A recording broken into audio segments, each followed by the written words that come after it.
Hello, scholars. This is Mr. Myers. We're going to do 3.2 Justice Process Investigations. As always, you want to take good structured notes over the objectives. We're going to talk a little bit about due process, talk about the difference between probable cause and reasonable suspicion, look at issues related to seizures, related to searches, and then use of force standards. So let's jump in. So let's start by talking about due process rights. I had mentioned due process a couple different times in 3.1. Due process refers to the fact that citizens are entitled to fair treatment in our legal system. Sometimes it's called procedural due process because it requires a certain procedure or process that the state must follow in order to take away those natural rights of life, liberty, or property.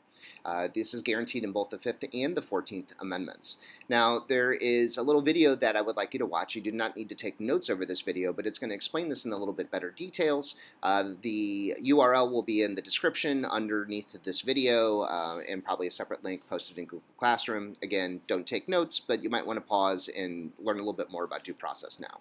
Okay, so let's talk a little bit about the standards that the police use to determine whether or not they can stop you, search you, seize your things, arrest you.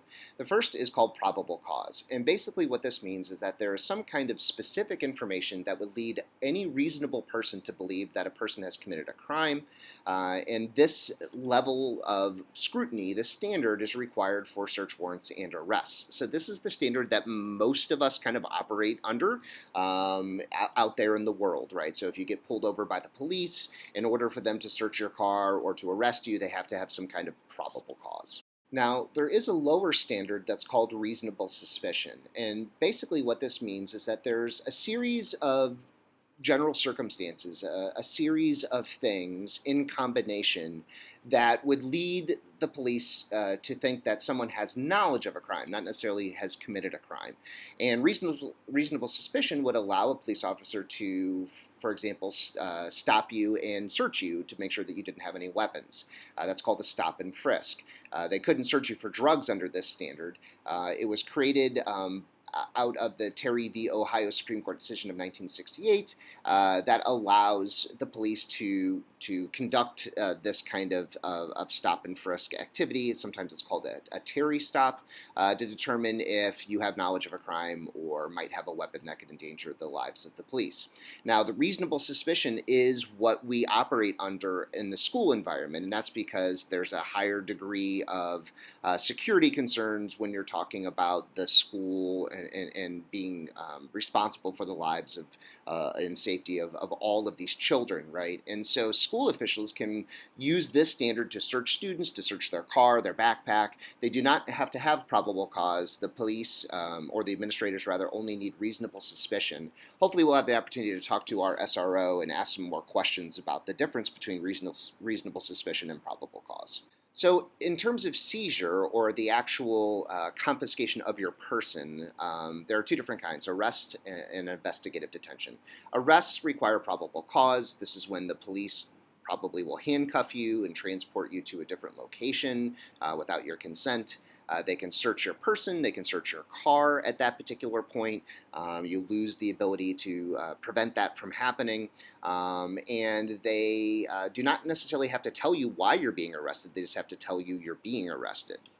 The other type of seizure is one for investigative purposes. We just talked about that on the last slide. That's, a stop and frisk or a Terry stop. And these require a lower level of scrutiny. This only requires reasonable suspicion as opposed to probable cause. We can carry those standards forward and apply them to searches. So we've already talked a little bit about searching without a warrant. That's that Terry stop.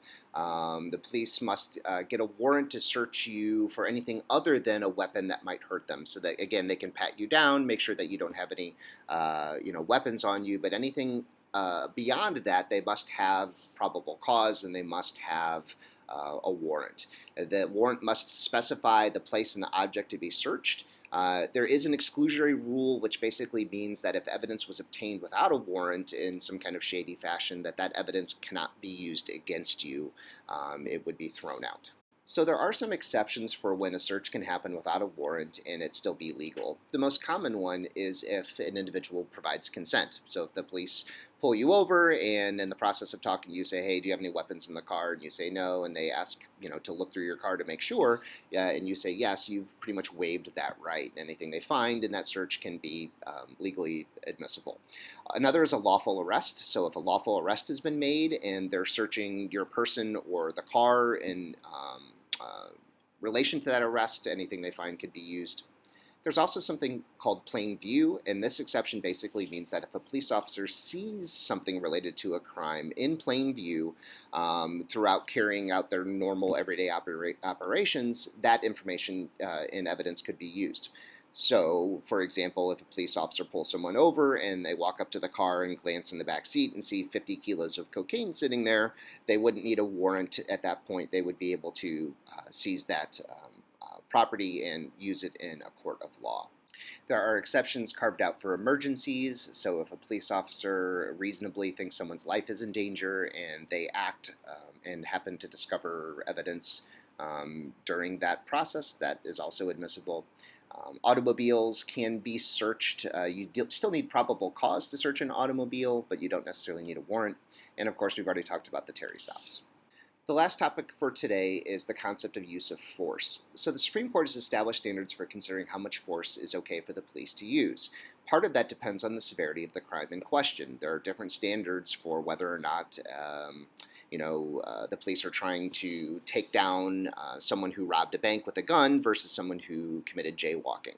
Another is whether or not the suspect posed an immediate threat to the safety of the officers or to other people, and then whether the suspect is actively resisting or evading arrest.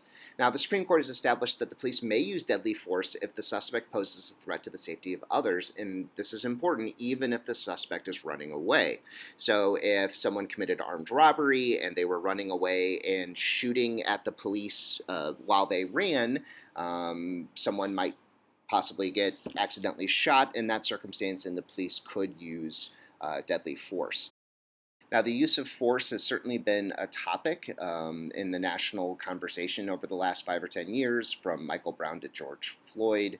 It does seem like in the age of body cams and cell phones that increased scrutiny is being placed on the police, and maybe that's a good thing. Maybe that's needed and something that can protect both the police and individual citizens. But it's something to kind of note and pay attention to, and hopefully you'll be able to ask again the SRO some questions about use of force if you have any.